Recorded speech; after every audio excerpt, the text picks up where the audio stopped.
In a weekend that started off, unfortunately, with the Grizzlies season coming to an end, there's no better way to end a weekend than hearing the words, hell yes. Reaction to the Grizzlies season ending to start the weekend with plenty of takeaways from the end of the year media sessions to end the weekend. Shawn Coleman here with Damichael Cole. It's Locked On Grizzlies, the first episode of the offseason.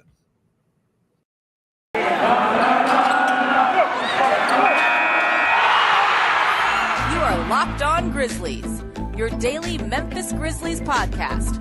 Part of the Locked On Podcast Network, your team every day.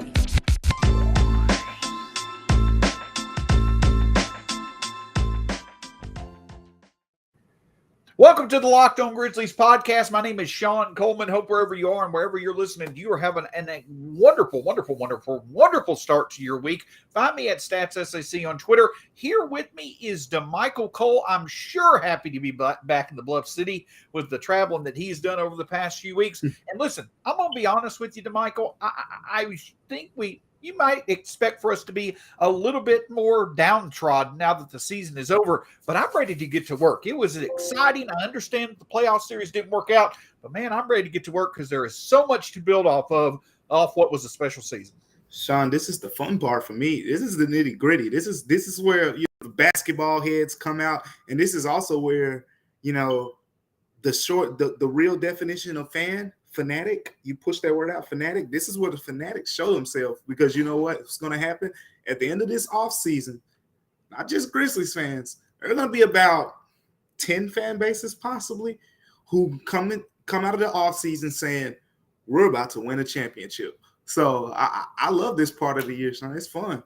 And it's great to be a part of that group, right? It's great to be a part of the group, something we've not been able to say before. You can find myself at StatsSAC on Twitter. Shawn Coleman here, part of the great family over at Grizzly Bear Blues, also here at Locked On Grizzlies. Damichael Cole, to find him at Damichael C.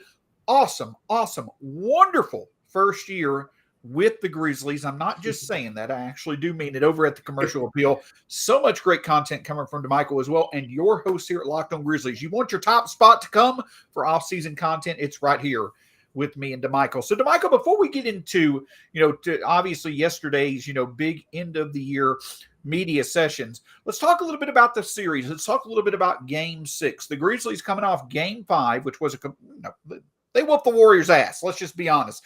But going into Game 6, the Grizzlies again made this a very, very competitive game. But at the end of the day, you're not going to win many games allowing 23s and getting out rebounded by 20 plus.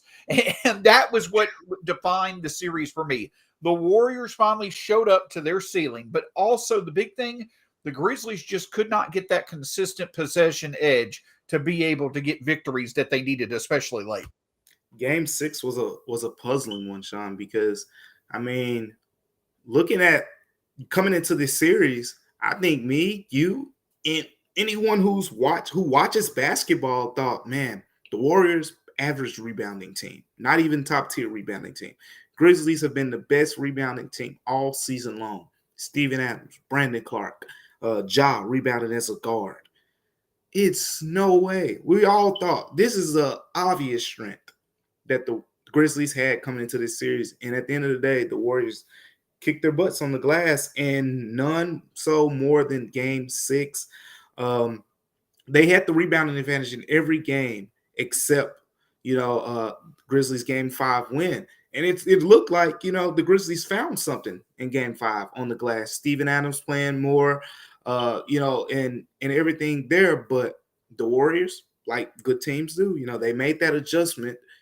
And I think the main thing I took from it, Shawn, was, we asked Taylor Jenkins about it, and you remember, he really didn't know.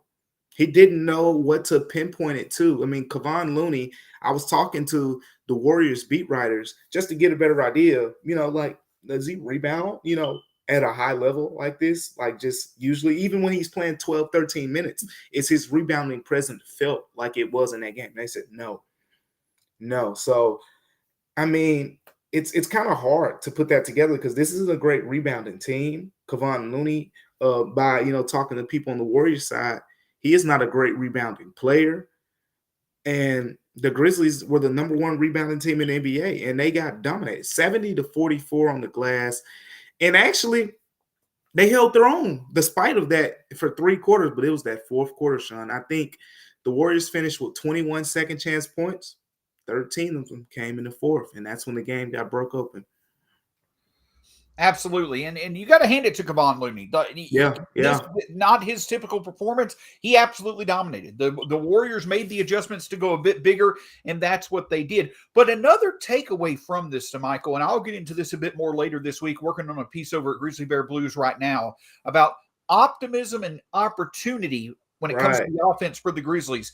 The Grizzlies in this series versus the Warriors, the Grizzlies made 7 more threes than the Warriors and actually shot better three than the Warriors did. Where the Grizzlies struggled, the Grizzlies of all teams in the playoffs through yesterday, they had the lowest 2-point percentage. Lowest field goal percentage on 2-point shots of any team. And the problem is that some of those shots were bad shots. They're basically like turnovers. You're giving possessions away, and the Grizzlies just ran into too many of those opportunities. When you're combining not getting the possession edge due to not being able to rebound, plus giving away opportunities due to taking ill-advised shots, it just takes away opportunities that you're going to need, especially against a Warriors team that had Game 6 Clay going and Steph obviously catching up as time went on. Yeah. It was a bunch of that, and it's kind of crazy. You pointed it out because I talked about how the rebounding was flipped. Like from everything we've seen this season, the Grizzlies have dominated the glass. It wasn't just that. I mean, you kind of wonder, something happened like of the playoffs, and a lot of people were saying, a lot of the things that the Grizzlies were doing weren't sustainable in the playoffs. Is there some validity to that? I mean, we'll find out over the course of time, but it kind of showed, its ugly side in that series and in the first round. You talked about the 2-point field goals. They struggled against the Timberwolves there. And even when Ja Morant was scoring at the rate he was in those first 3 games, averaging 38 points, I mean, they were basically, giving him 4 or 5 feet of cushion at the 3-point line. They came into this series just like the Timberwolves did, with the idea of saying, we're going to take away the paint scoring of the Grizzlies. We're going to force them to beat us in other ways. And to the credit, the Grizzlies, like you said, they answered the bell for the most part, shooting 3-pointers. And we've thought, I mean, the numbers have shown, Shawn, when they shoot the 3-ball the way they did for a lot of this series, it's curtains for a lot of teams. And I mean, Dillon Brooks, to put on a performance, how about the performance he had? A lot of teams don't beat the Grizzlies when they play that well, but it kind of was like an inverted reverse thing, all the things that they were so great at. It wasn't even just that, it was second chance points. I just touched on that. They were the number 1 second chance team in the NBA all season long. Again, got dominated in Game 6 as well, got dominated most of the series in that area. And then, I mean, we touched on, the transition scoring as well, something the Grizzlies have obliterated the entire league with.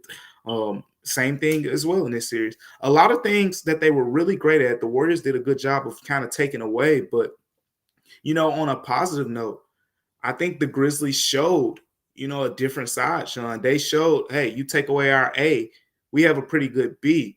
It's just the Warriors, they're a really good team. You got to tip your hats to them too. But a little bit of me is going to always wonder after this series. And I know talking to Taylor Jenkins yesterday at the media availability too is the thing about this series, the Grizzlies didn't have their regular season starting lineup for 1 game. Steven Adams missed Game 1, missed Game 2, barely played Game 3. And then Ja Morant missed the final 3 games. Dillon Brooks, first quarter, early ejection, and then suspended for the next game. So essentially missed 2 games. 3 Grizzlies starters basically missed 2 or more games in this series. Shawn, that's something you wonder, because we didn't even get to see Morant and Adams together. And we saw the impact that Adams had, but we didn't get to see the full course of the Grizzlies in that series. Absolutely. And we're not here to make excuses, but we are here to point out that the fact there are two things to take away from that. The fact that we did not get to see the regular starting lineup for the Grizzlies on a consistent basis means there's certainly room to grow. There's more here than we actually saw, which is highly encouraging, but also shows the X factors that Brandon Clark, Zaire Williams, Tyus, if he were to stay around, the depth that the Grizzlies have certainly can come to the surface and be really, really valuable even in the playoffs moving forward. But hey, the playoffs have happened. We're going to get into plenty more reaction and breaking down a lot of the stuff from the playoffs as this week progresses, but we have plenty to talk about when it comes to the end of the season media session with the one and only Damichael Cole here to lead us through all the main takeaways from Sunday's great insight during the end of the season media sessions. Before we do that, though, I want to talk with you a bit about Sakara. Sakara is a wellness company anchored in food as medicine on a mission to nourish your body through the power of plants. It gives you the tools you need to transform your life with their organic, ready-to-eat meal delivery program and functional essentials. Their nutritionally designed, chef-crafted breakfasts, lunch, and dinners are made with powerful plant-rich ingredients, helping boost your energy, support your digestion, curb your sugar cravings, and get your skin glowing. Plus, it's all delivered right to your door, ready to eat. Right now, Sakara is offering our listeners 20% off their first order when they go to sakara.com/locked on or enter locked on 20 at checkout. That's Sakara, SAKARA.com/locked on 20 to get 20% off your first order. Sakara.com/locked on 20. Obviously, right now, though, the Grizzlies are, I don't know what the heck's going on with my hat. Good grief. Right now, Locked On Grizzlies is in off-season mode, but that doesn't mean there isn't still plenty to listen to when it comes to the NBA. And what was supposed to be an exciting day of Game 7s, it actually was just complete blowouts. Congrats. Blowouts. Absolutely. Congrats to the Celtics. Congrats to the Mavericks as well. Mavericks, Warriors this week. Celtics, Heat this week. All the latest on the Locked On NBA podcast. Make it your second listen of the day after making Locked On Grizz your first listen of the day. So I know that we're not supposed to say this with the season over Damichael Cole, but what I want to say after the end of the season media sessions is two words for you. I've got two words for you, Damichael. Let it out, Shawn. Hell yeah. Go ahead and let them know why we're so excited about hearing that phrase. Shawn, it came out of nowhere. It came out of nowhere to me because John Morant, he basically just said, he'll be in Memphis for the long term. And why wouldn't he? He is going to have an extension on the table that's going to be either 5 years, about $181 million, or if he gets named to the All-NBA team, which we certainly expect, 5 years, $217 million. In Memphis, Tennessee. Now, Damichael, I don't mean to interrupt you real quickly, but just if you wouldn't mind explaining that a bit more to our listeners, does that mean that he needs to make the All-NBA team this year, or does he have to make it for the next 2 years? I believe the understanding is that if he gets named All-NBA, that means that there basically is about a $30 million bump. Will you explain that real quickly? Because I'll be honest with you, me and you both understand it, but it can get a little bit interesting if you're someone that doesn't follow the NBA that closely when it comes to contracts. Exactly. So with max contracts, you have salary escalators. That's the way it works. That's why every player's max contract is not the same. For example, I believe Brandon Clark, if he were to sign an extension right now, it would be 4 years, roughly 60 million plus, somewhere in that range.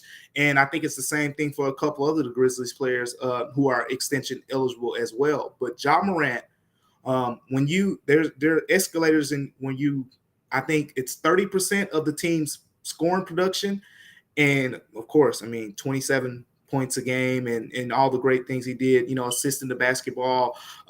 He exceeds that. And then there are the postseason achievements.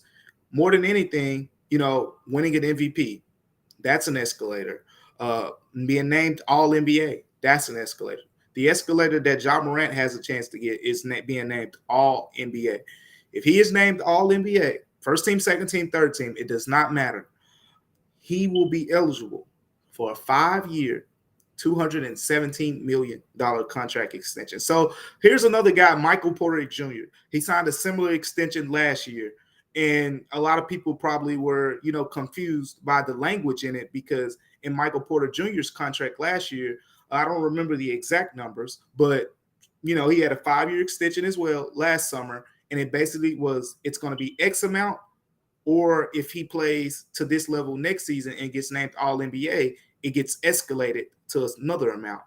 So even if Ja Morant technically doesn't make All-NBA this year, he has next season to make All-NBA as well before the contract kicks in. The contract, if he signs an extension this year, he'll play out the last year of his rookie deal, a la Jaren Jackson Jr. this year. Jaren Jackson Jr.'s extension will kick in this next season. But this past season, he played on his rookie deal. That's the situation that Ja Morant's in.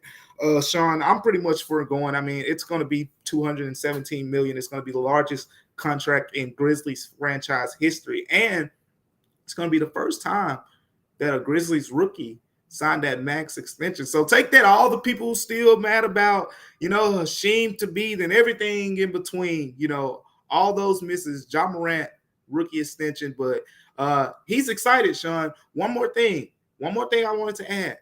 Shawn, when we were listening to him answer the question, this is how he started it off. He started off kind of was like, oh, I love Memphis. And he didn't exactly say it straight. He didn't say, yeah, I'm signing the extension, like I expected.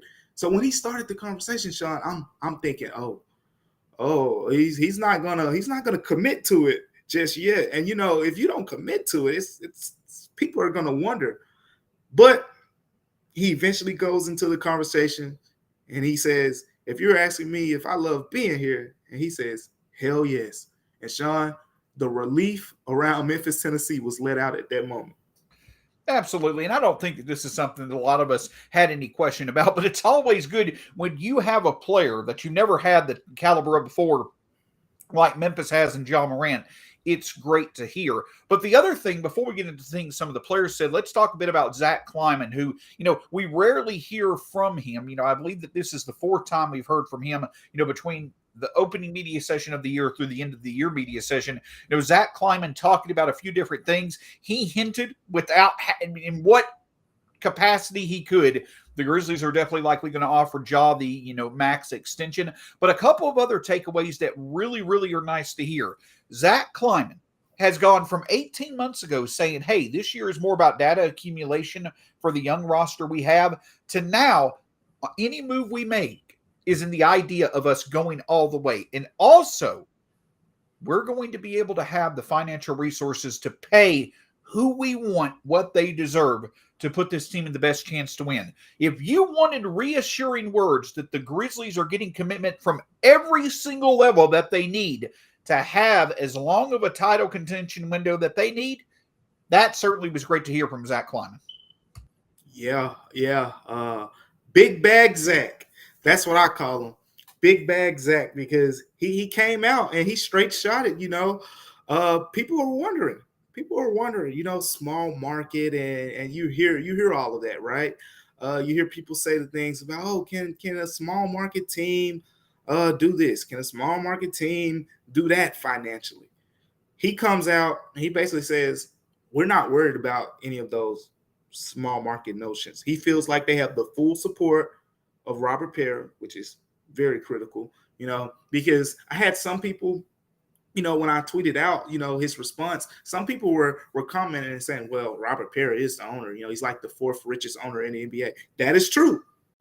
But, Shawn, how many times have we seen billionaire or 9-figure owners get their money tight when it comes to going into the luxury tax? I don't think if you're an owner of an NBA team, you can pay a luxury tax. Let's be honest. They can afford it. But a lot of people are just non-committal with that process. So even though he's the 4th richest owner and all of that hoopla, there's still, you needed to hear Zach Kleiman say he has the backing to sign whoever they want. And that's Zach Kleiman's words. He said that the Grizzlies, now, if they want to sign someone, they're going to sign them. In terms of re-signing, keeping the core together. Of course, there's salary cap restrictions when you talk about going, to get guys from other teams and things like that. But as far as their guys, they have bird rights over pretty much everyone in this core. the entire starting lineup: John Morant, Dylan Brooks, Desmond Bane. Zaire Williams is just coming off his rookie year, but Jaren Jackson Jr., Brandon Clark, and so forth. They have bird rights over all these guys. What that means is, at the end of the day, if the Grizzlies want to, they can pay more than any other team. Now, I'm sure certain numbers, we'll get into the Tyus Jones conversation eventually later. There's a certain number probably for paying a backup point guard, but they have more financial flexibility than I think a lot of people imagine. And that's big, not just for right now. That's big for this core going forward. Think about OKC. You remember those days. They had James Harden, Russell Westbrook, Kevin Durant. Did not want to pay James Harden the max, shipped him. The rest was history. Absolutely. And after this team spent all year making history, you certainly want to give them the best chance to do that moving forward. We're going to discuss, kind of skim over some of the other highlights, especially from the players, from the end of the season media sessions with Damichael, obviously in person. But before we do that, the other thing I want to talk with you about, Damichael, is Built Bar. Listen, we talk about a lot of different sources when it comes to our sponsors. When we talk about wanting to eat healthy, be right when it comes to what you put in your body, when it comes to what you eat. Well, Built Bar is a great thing to do. Have it in the morning for breakfast, have it in the afternoon as a snack. Damichael, you could probably even have it at lunch and be just fine and have the energy you need to get through the rest of the day. 100%, Shawn. I had me Built Bar for lunch. I've had a Built Bar for breakfast. And you know what? Tastes the same even late at night too, Shawn.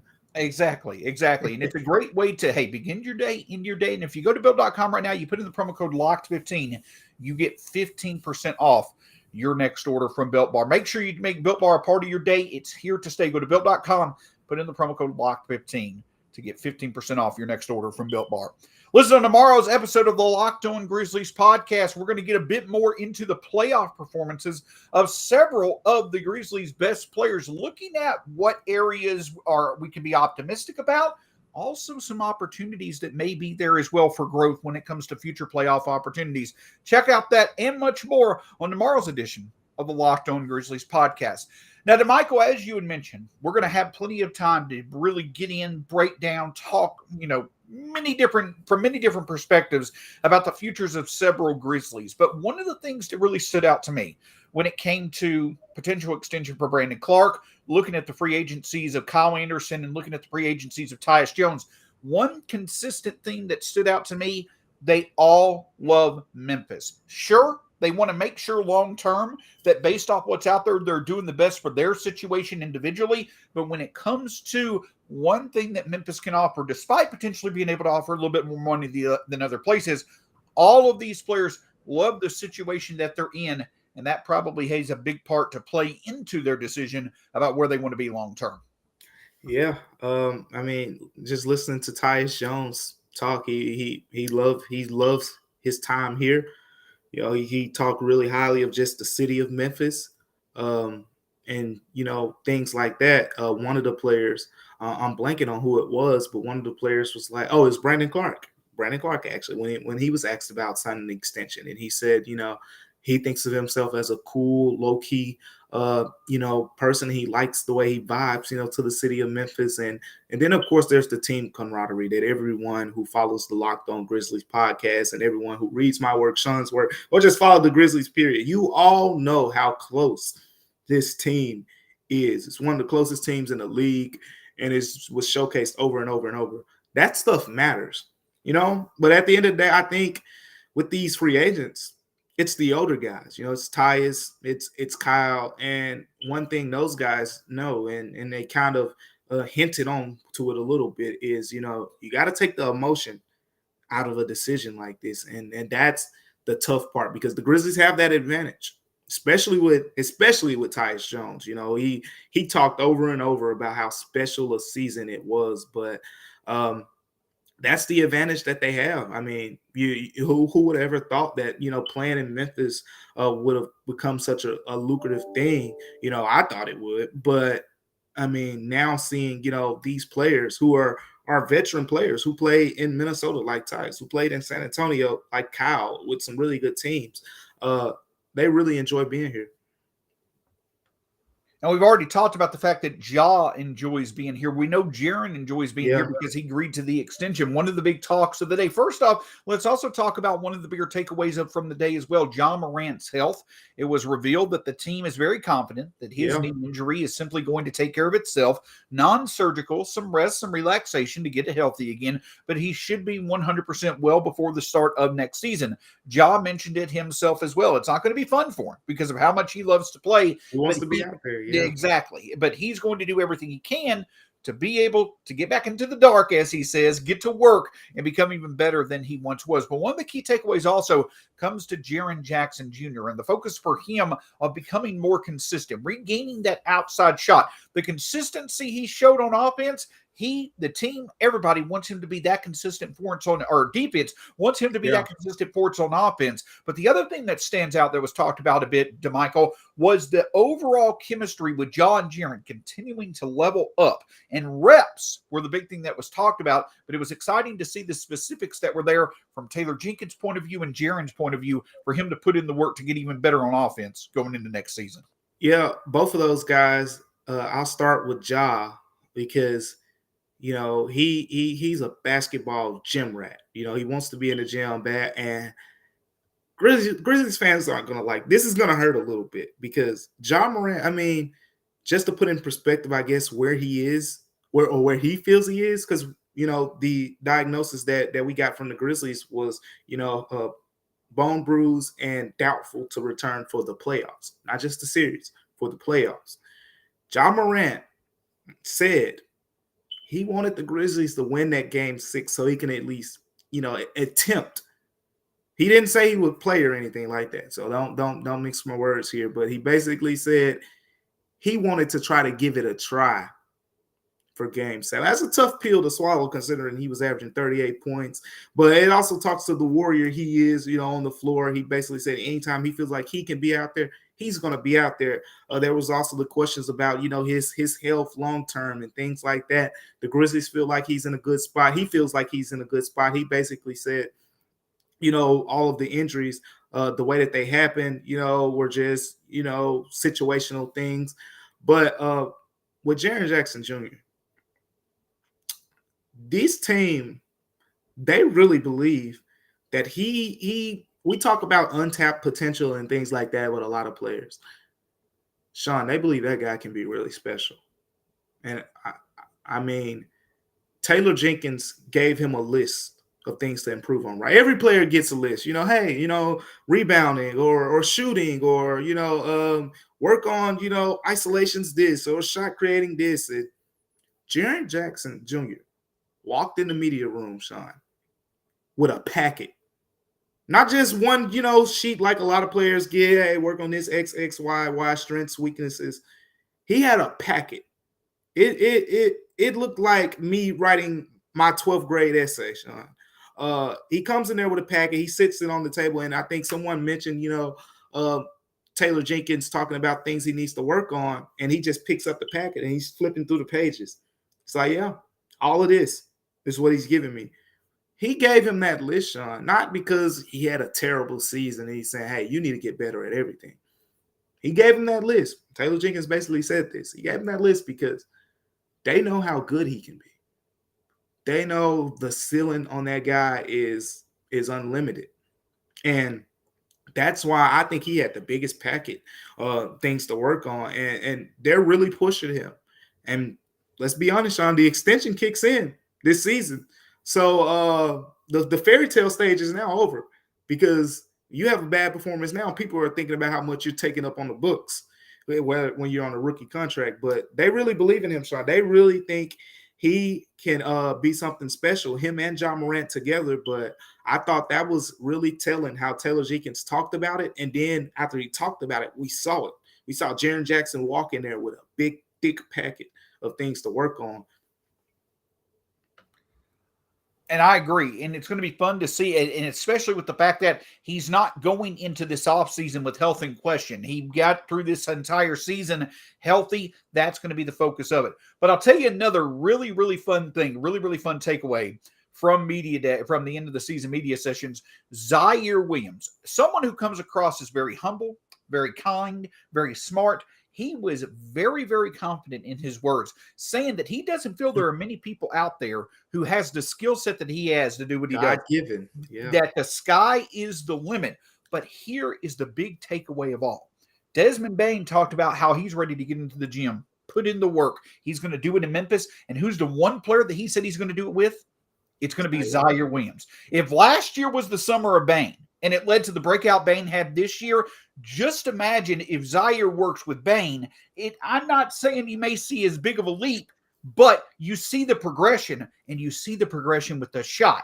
How incredibly valuable that would be for the Grizzlies. But another big takeaway for me was how confident Zaire is after his rookie season, how confident he is going into the offseason, and the fact that Bane and Zaire are working together. If John Morant and Jaren Jackson Jr. are the most important pair to determine how successful the future of the Grizzlies are, the second most important, maybe Bane and Zaire, and them being on the same page would be a great thing to see, especially with the shot forming for Zaire. Without a doubt. We're gonna talk more about it. But I'm gonna give a tease. We give a real tease right now because this is my early. Everyone's gonna have their crazy offseason predictions. We don't know what the Grizzlies are gonna do on the trade market and all that stuff. But as this roster is currently standing right now, Shawn, I'll just say this: I wouldn't be surprised in the least bit if Zaire Williams is a starting small forward next season.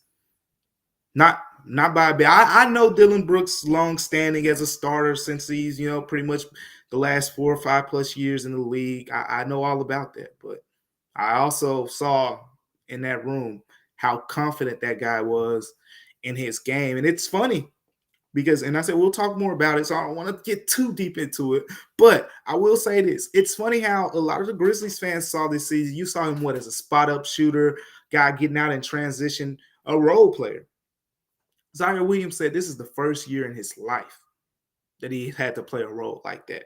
And he's excited to get on the ball more, to do all those things that he's done all of his career, where Grizzlies fans haven't seen much of it. But I'm going to tell you, the glimpses we've seen, it's there. You're really going to see it in Summer League. He will be playing in Summer League. He said 1,000% he will be playing in Summer League. We saw what that did for Desmond Bane. We saw what working with Darko Rajakovic did for Desmond Bane. Guess who else works with him? Zaire Williams. It's going to be a fun summer for those two guys in particular, Shawn. And I know that the summer is starting a bit earlier than many of us had hoped. I know that a lot of us had hoped that the Grizzlies would be the team in the Western Conference Finals. But the whole point is, again, heard it said many times, you fail now to have success later. And I know that the Grizzlies realize this is just the beginning stages. They're willing to put in the work to make sure that's the case moving forward. It's going to be an exciting offseason. We're going to give you the best content we possibly can. So much to talk about. We're going to get into reacting to the playoffs this week. Looking forward to some important dates as well as the offseason moves forward. For Damichael Cole, my name is Shawn Coleman. Hope you have a great Monday. Thanks for joining us. We'll talk to you again soon here on the Locked On Grizzlies podcast.